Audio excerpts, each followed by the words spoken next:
को कहा करते थे बेटा, आप इम्पल्स कहा करते थे डिफरेंस ऑफ मोमेंटम को। तो डिफरेंस ऑफ मोमेंटम की इक्वेशन क्या है आपके पास? Rate of change of momentum. ठीक है, तो आप क्या कहेंगे कि जो डिफरेंस ऑफ मोमेंटम है वही इम्पल्स है। तो आपके पास इसका आंसर क्या हो गया बेटा? बी। देखिए समझ में आ रहा है आपको?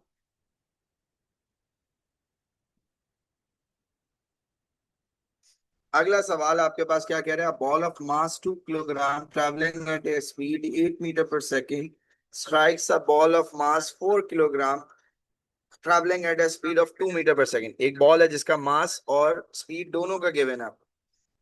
अनफॉर्चुनेटली अपॉर्चुनेटली वो आपसे क्या कह रहा है कि ये दोनों ज्वाइन हो गए।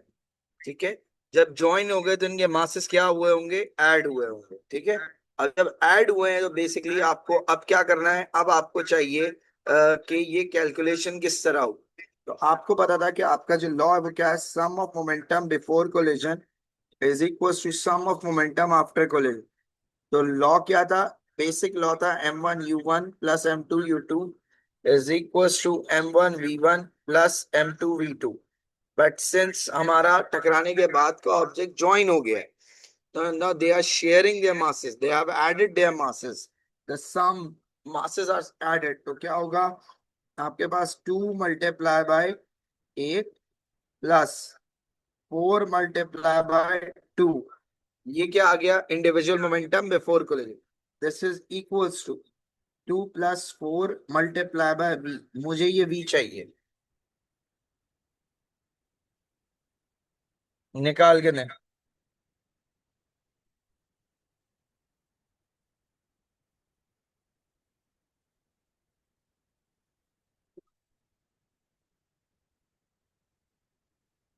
बताइए जी, क्या ये क्लियर है?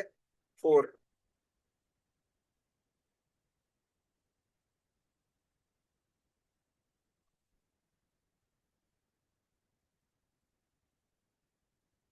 वो आपसे क्या कह रहा है? अगला सवाल ये बेटा, एक गाड़ी है और एक ट्रक है, दोनों का मास गिवन है, दोनों की स्पीड गिवन है। वो आपसे ये कह रहा है कि चेंज ऑफ मोमेंटम निकाल के दो। तो सॉरी, टोटल मोमेंटम निकाल के दो। टोटल का मतलब क्या होता था? सम। तो आप क्या कहेंगे? Momentum of truck plus momentum of car. लेकिन एक छोटी सी चीज जो आपको याद रखनी हो क्या है कि अगर गाड़ी आगे जा रही होती तो इसकी स्पीड पॉजिटिव होती, लेकिन क्योंकि गाड़ी पीछे आ रही है तो इसीलिए इसकी स्पीड के साथ क्या होगा? माइनस। तो टोटल मोमेंटम का फॉर्मूला क्या होता है? Momentum of A plus momentum of B, यानी कि 20,000 into 20 plus 900 multiply by -30। Answer बताइए।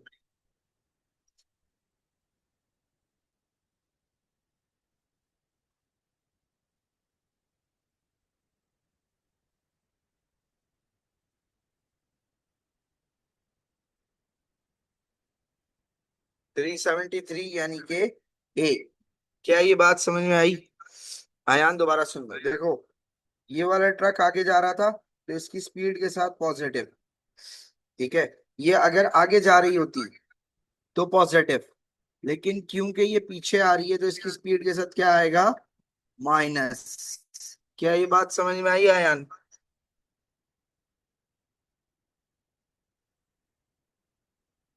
अयान, हसान, माहा, मोहम्मद अली, शायान, हाँ, मुस्फिरा, समान समान, आया रोहान वगैरह को मैसेज करो। फारिहा क्लियर है?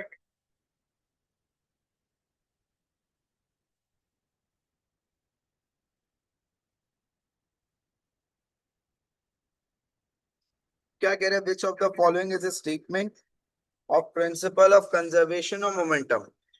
हाँ, टोटल में प्लस होगा ना, लेकिन स्पीड माइनस में होगी यार।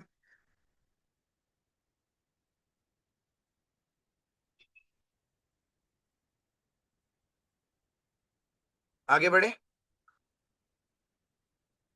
वो आपसे क्या कह रहा है? Which of the following is a statement of principle of conservation of momentum. Principle of conservation of momentum क्या था कि जी जो टोटल मोमेंटम है एक आइसोलेटेड सिस्टम का, वो हमेशा इक्वल रहेगा, कांस्टेंट रहेगा। वो चेंज नहीं होगा। So the right answer is C. देखो,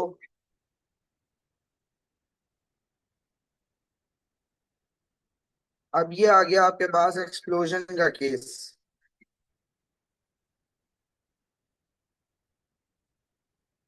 सवाल पढ़िए पहले।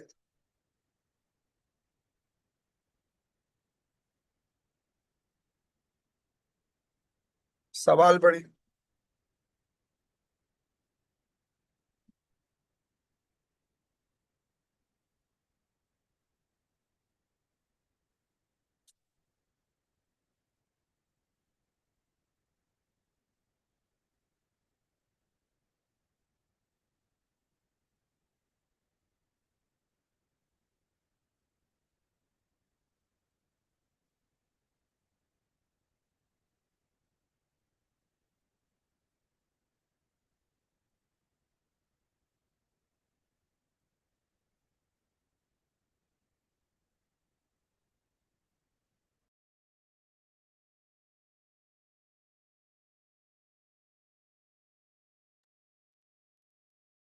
ये ट्राई करें, मैं 1 मिनट आया।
अयान, बी और डी क्या होता है भाई, एक बताओ। करना शुरू करें? सबने ट्राई कर लिया? मोहम्मद अली, तलाल, शायान सी कह रहा है, सब बाकी बी कह रहे हैं। चलें। Law of conservation of momentum क्या कहता है? Before collision is equal to sum of momentum after collision. यानी m1 u1 plus m2 u2 is equal to m1 v1 plus m2 v2। लेकिन कहानी क्या है कि भाई, कैनन फायर होने से पहले तो ये रेस्ट पे। तो टोटल मोमेंटम क्या हो गया रीराइटिंग में? जीरो। अब mass of gun into speed of gun plus mass of ball into speed of ball. अब आपको पता है कि जब ये इधर जाएगा, ठीक है, तो एक रिकॉयल आता है। तो minus of gun into speed of gun is equal to mass of ball into speed of ball. Direction opposite है तो स्पीड के साथ भी माइनस माइनस कैंसिल हो गया। अब मुझे क्या चाहिए? कैनन बॉल, यानी ये चीज चाहिए। एक दो तीन चीजें हैं मेरे पास। तीनों चीजें किलोग्राम में तो मुझे कन्वर्ट नहीं करना, करके दीजिए।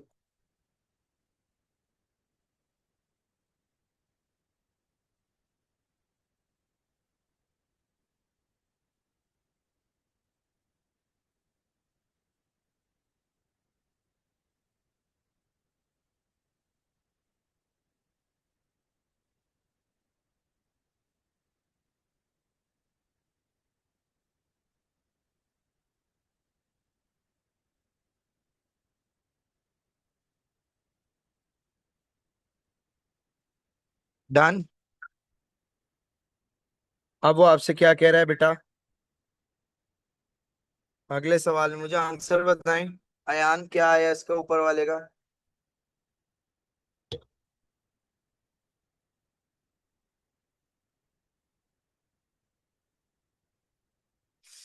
बताओ बेटा। अयान, हसान, मुस्फिरा, तस्बीर। आंसर क्या है इसका? माहा, सुमान।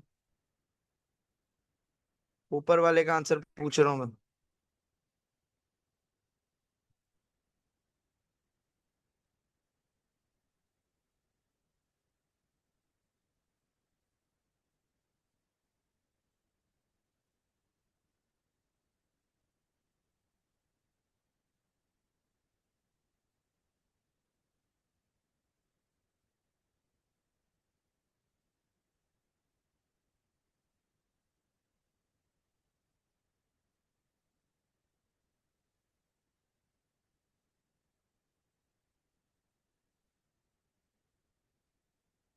बी है। ठीक है। अब अगले सवाल पे चलते हैं। मोमना, बहुत देर से नहीं ज्वाइन किया बेटा आपने।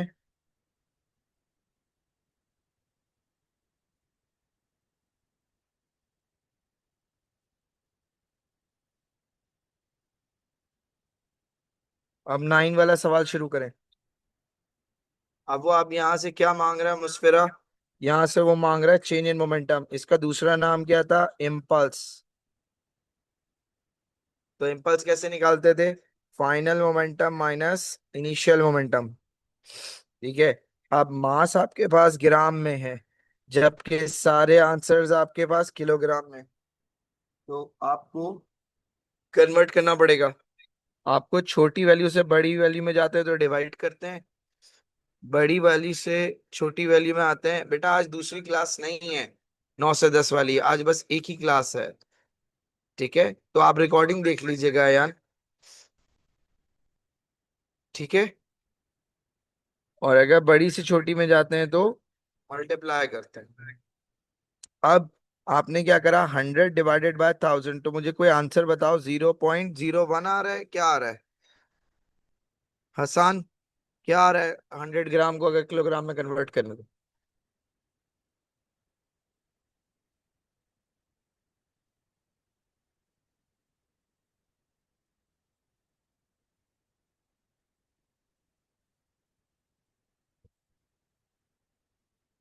बताओ बेटा।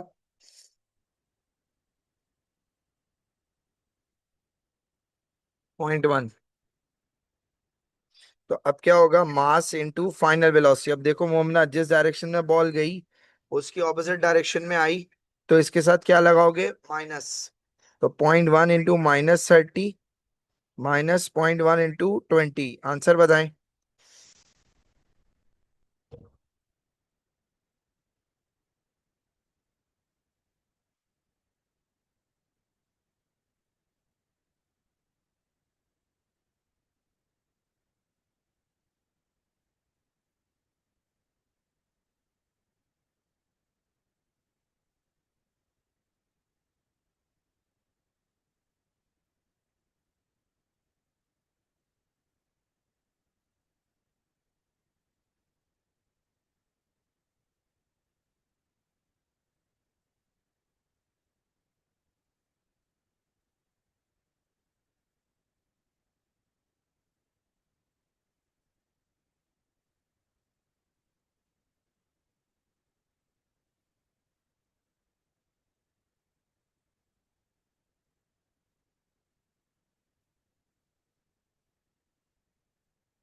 आंसर बताएं बेटा।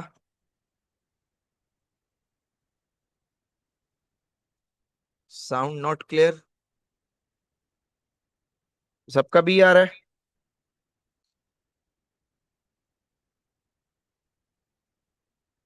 अच्छा जी, फिर हमने लास्ट ट्यूसडे की क्लास में एक चीज पढ़ी थी कि हमारे पास दो तरीके के ग्राफ होते थे। पहला ग्राफ क्या होता था कि अगर हमारे पास वाई एक्सिस पर मोमेंटम है और एक्स एक्सिस पर टाइम है। अगर वाई एक्सिस पर मोमेंटम है, एक्स एक्सिस पर टाइम है, तो बेसिकली हमारा जो ग्रेडियंट होता था वो फोर्स होती थी। तो वो कह रहा है कि ग्रेडियंट का मतलब क्या है, तो आपने कहा कि रिजल्टेंट फोर्स है। क्या ये बात समझ में आती है जी?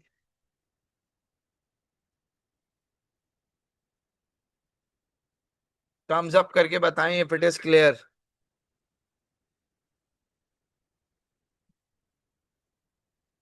मोहम्मद अली दोबारा सुन लो, सुमान दोबारा सुन लो। मेरे पास दो ग्राफ थे। अगर वाई एक्सिस पर फोर्स और एक्स एक्सिस पे टाइम है, तो मेरे ग्राफ का जो एरिया अंडर द ग्राफ होता था वो होता था इम्पल्स, पहला। दूसरा क्या है कि अगर मेरे पास वाई एक्सिस पर मोमेंटम हो, एक्स एक्सिस पर टाइम हो, तो मेरे ग्राफ का जो ग्रेडियंट या स्लोप होती थी वो मेरे पास फोर्स होती थी। क्लियर?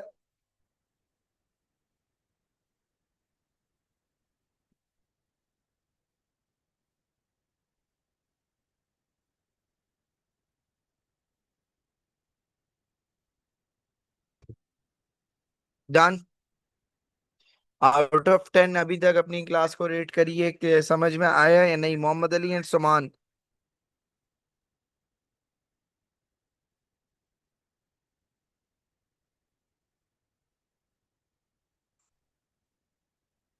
आगे चलते हैं।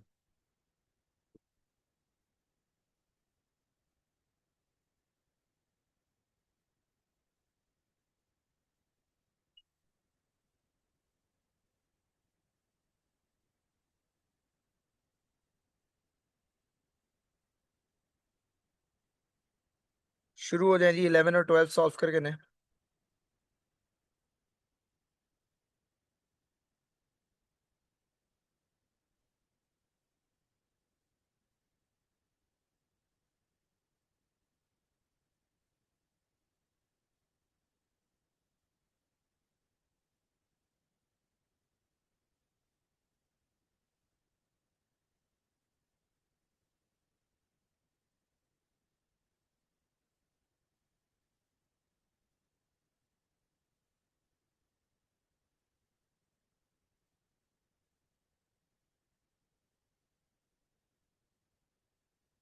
आगे चले। कोई मसला, कोई परेशानी? अब वो क्या कह रहा है कि एक बॉल है जिसका मास 20 किलोग्राम है, वो आगे बढ़ रही है 6 मीटर पर सेकेंड से। 20 किलोग्राम आगे जा रही है 6। आगे वो एक और ऑब्जेक्ट से जाके टकराती है जिसका मास है 12 किलोग्राम, लेकिन वो पीछे आ रही है, ऑपोजिट आ रही है। तो आपके पास यहाँ क्या होगा? माइनस। वो कह रहा है दोनों जुड़ गए। अब जब जुड़ गए तो ये आगे लेके जा रहा होगा, तो आपके पास फॉर्मूला क्या बन जाएगा? M1U1 + M2 - U2 is equal to M1 + M2 multiply by V। ये V चाहिए।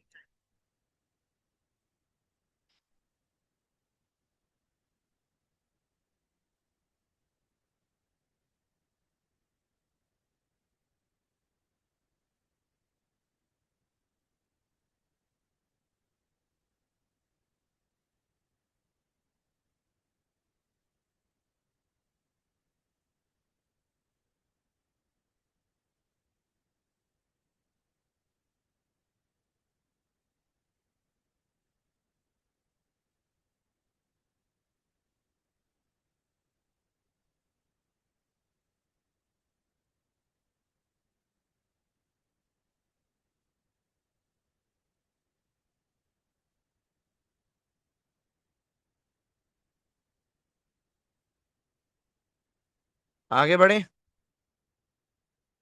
नहीं, तैमूर 9 बजे वाली क्लास आज नहीं होगी, बिकॉज संडे को एक छोटा सा इवेंट है तो उसकी वजह से जाना है मुझे। तभी मैंने आज कंबाइंड क्लास रखी है। ए आ रहा है। अगला करें।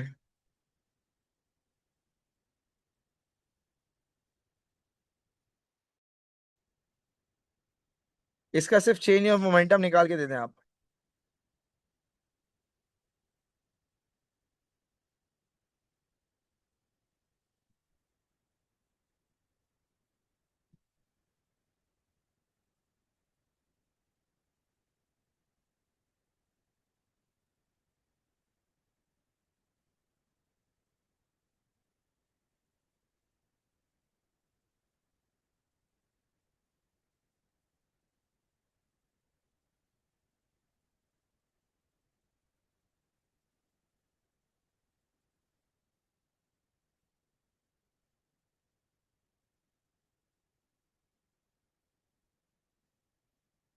डन। मैं करता हूँ। सबसे पहले चेंज ऑफ मोमेंटम निकालो। मास कितना है? 0.5। जिस डायरेक्शन में गया उसके ऑपोजिट डायरेक्शन में आ रहा है -8। -0.5 × 12। आंसर बताओ बेटा क्या आ रहा है चेंज ऑफ मोमेंटम यानी इम्पल्स का?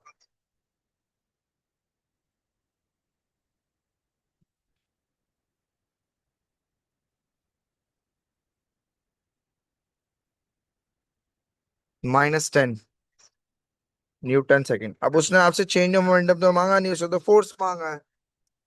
तो फोर्स का फॉर्मूला क्या होता है? Rate of change of momentum, यानी कि जो भी मोमेंटम है उसे टाइम से डिवाइड कर दो, तो -10 डिवाइडेड बाय 0.1। क्या आंसर आ रहा है?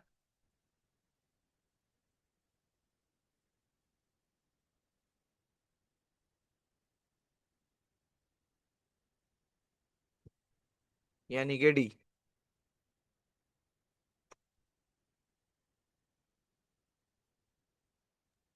फिर हमने नेगेटिव साइन क्यों नहीं लगाया? फोर्स में नेगेटिव साइन थोड़ी था, उसने मैग्नीट्यूड पूछा है, उसने डायरेक्शन नहीं पूछी। डायरेक्शन अगर पूरा पूछता तो फिर हम माइनस भी लगाते। अब आंसर में नहीं है तो मैं आंसर P1 का आंसर थोड़ी चेंज करूंगा। ठीक है, आगे बढ़े।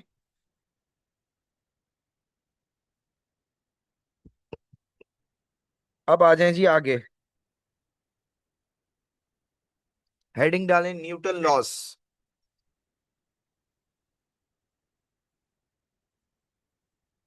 और ये कॉपी करना शुरू कर दें।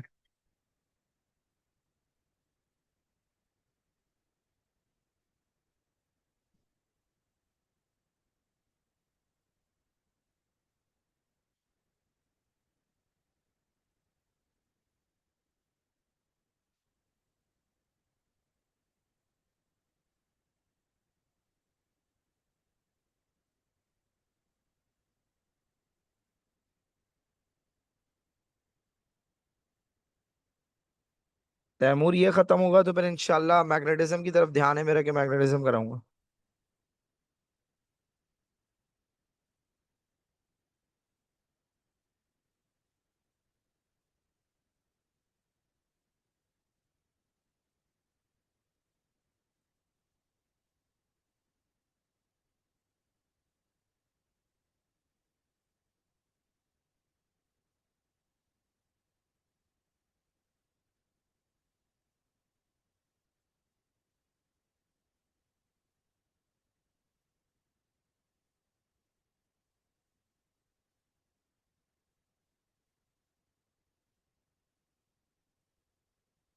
आगे बढ़े।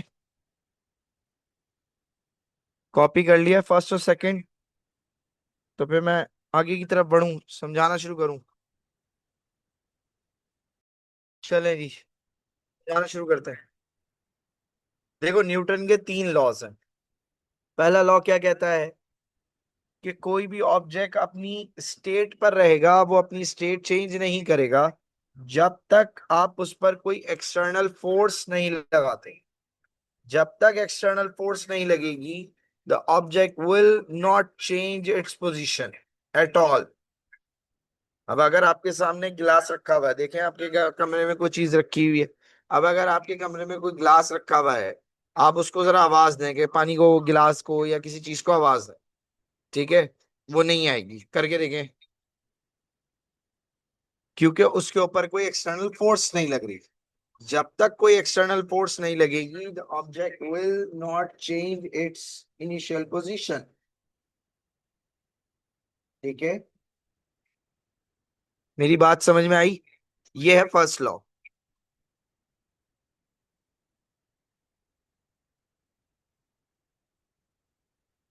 बताइए अगर ये क्लियर है तो मैं आगे बढ़ूं।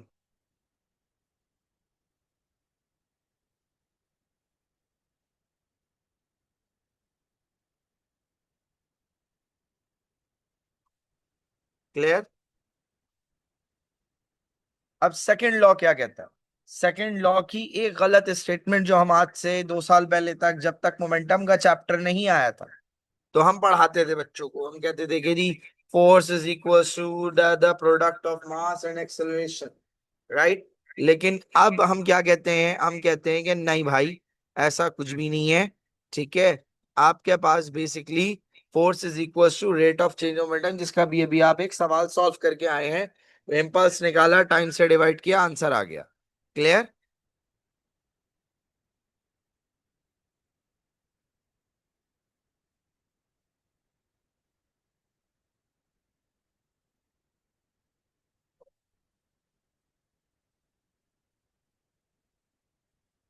यहां तक क्लियर है?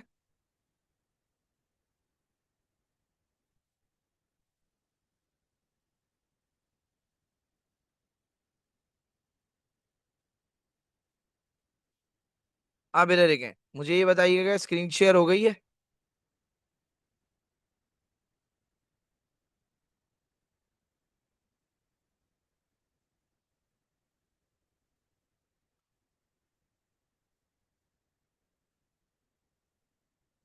सामने देखिएगा, ये रोबोट है और ये एक स्केट बोर्ड पे मास है। ये इसको बोल रहा है जाओ, ये जा नहीं रहा। अब गौर से देखिएगा, ये मूव होना शुरू हुआ,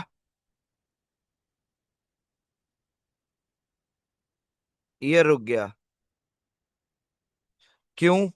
ये सेकंड लॉ है कि every object will remain at its state until and unless an external unbalanced force acts upon it।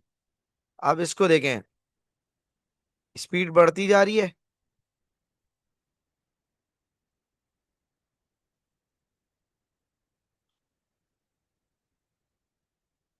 बात समझ में आई आपको?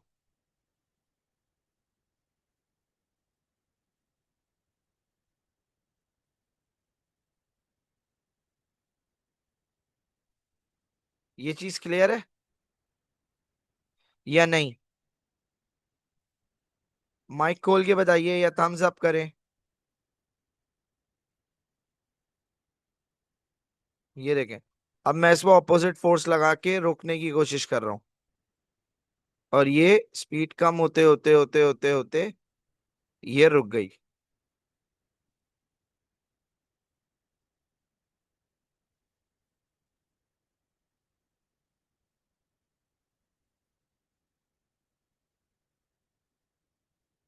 क्या ये बात समझ में आई? क्या सेकंड लॉ क्लियर है? बताइए। अब अगर मैं थर्ड लॉ की बात करूं, जो क्या कहता था कि every force is equal, but equal in magnitude but opposite in direction, reaction force, ऐसे ही था।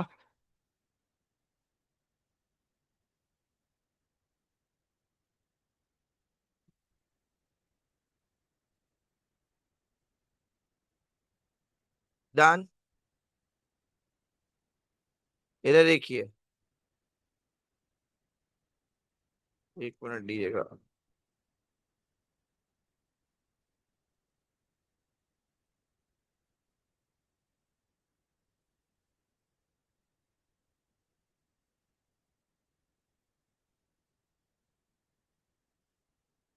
इधर देखें, एक, अब ये राइट फोर्स है,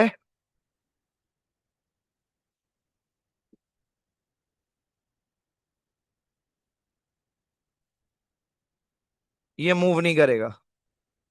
क्यों मूव नहीं करेगा? दोनों पर इक्वल अमाउंट ऑफ फोर्स लग रही है बट इन ऑपोजिट डायरेक्शन। एक ऑब्जेक्ट पर जो राइट हैंड साइड की फोर्स है उतनी ही लेफ्ट हैंड साइड, लेकिन अगर मैं इसको डिसबैलेंस कर दूं, अब ये इधर चला गया,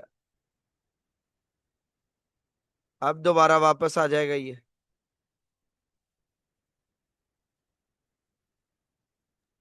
सर जब ये रुका हुआ है तो इक्विलिब्रियम पोजीशन क्या होगा मेरी ना। बात समझ में आई आपको?